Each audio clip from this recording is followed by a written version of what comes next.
Assalamualaikum teman-teman. Kali ini kita akan membahas tentang teknik pengumpulan data. Yuk simak penjelasannya. Pengertian teknik pengumpulan data.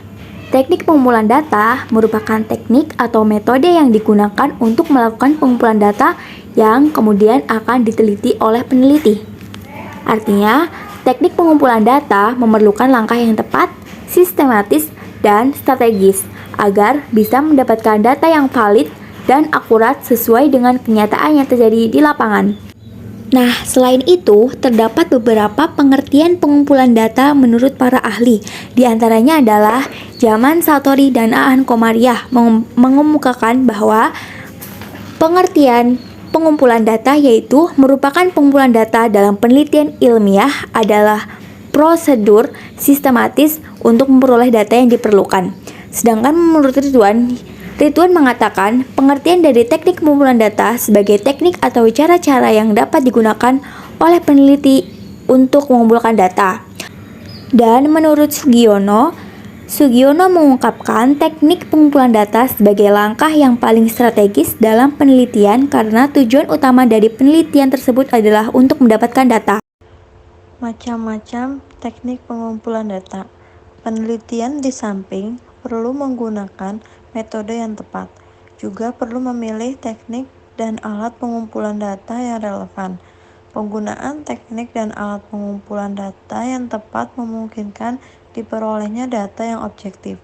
Di bawah ini akan diuraikan teknik penelitian sebagai cara yang dapat ditempuh untuk mengumpulkan data. A. Observasi berperan serta atau participant observation. Dalam observasi ini, peneliti terlibat dengan kegiatan sehari-hari orang yang sedang diamati atau digunakan sebagai sumber data penelitian. Sambil melakukan pengamatan, peneliti ikut melakukan apa yang dikerjakan oleh sumber data dan ikut merasakan suka dukanya. Yang B. Observasi non-partisipan. Dalam observasi ini, penelitian tidak terlibat langsung dengan aktivitas orang-orang yang sedang diamati.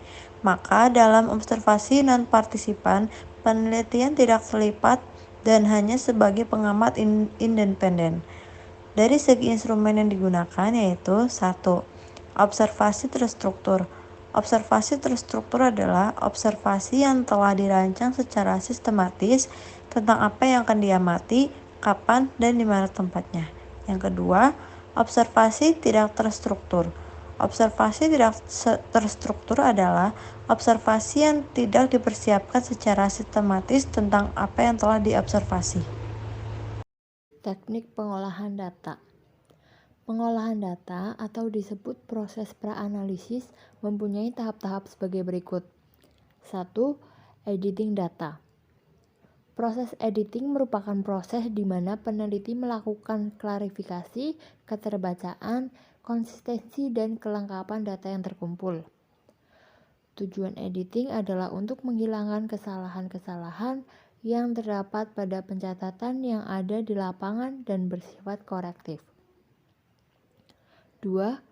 Pengembangan variabel, yaitu spesifikasi semua variabel yang diperlukan oleh peneliti yang mencangkup dalam data yang sudah terkumpul, atau dengan kata lain, apakah semua variabel yang diperlukan sudah termasuk dalam data. 3. Pengkodean data atau coding. Coding yaitu pemberian atau pembuatan kode pada tiap-tiap data yang termasuk ke dalam kategori yang sama.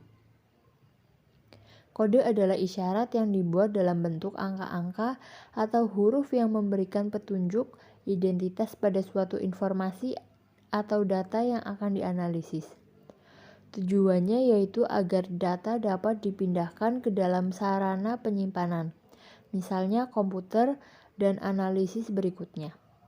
Dengan data yang sudah diubah dalam bentuk angka, maka peneliti akan lebih mudah mentransfer ke dalam komputer dan mencari program perangkat lunak yang sesuai dengan data yang digunakan. 4. Cek kesalahan. Peneliti melakukan pengecekan kesalahan pada data sebelum dimasukkan ke dalam komputer untuk melihat apakah langkah-langkah sebelumnya sudah diselesaikan tanpa kesalahan yang serius. 5. Membuat struktur data. Peneliti membuat struktur data yang mencakup semua data yang dibutuhkan untuk analisis, kemudian dipindahkan ke dalam komputer. Dan yang terakhir terdapat teknik penyajian data. 4. Teknik penyajian data. 1. Pengertian penyajian data.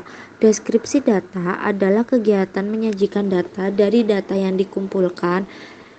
Penyajian data adalah kegiatan menyusun data mentah yang berserakan menjadi lebih teratur sehingga mudah dibaca, dipahami, dan dianalisis.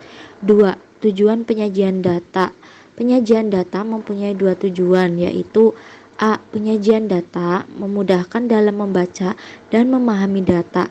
Data mentah yang tidak beraturan, sulit dibaca dan dipahami.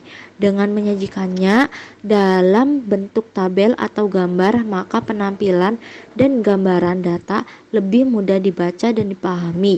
B. Penyajian data memudahkan dalam menganalisis data. Data mentah yang belum tersusun dengan baik memerlukan waktu yang lama dan sulit untuk dianalisis. Dengan menyusunnya dalam bentuk yang lebih teratur, maka data lebih mudah dianalisis. 3. Bentuk data yang disajikan. Penyajian data dilakukan untuk menyusun atau mengatur data. Data yang disajikan dapat berbentuk skor, persentase, atau indeks. Bentuk data sangat tergantung pada bentuk mana yang memberikan manfaat maksimal kepada pembaca dalam memahami data. A.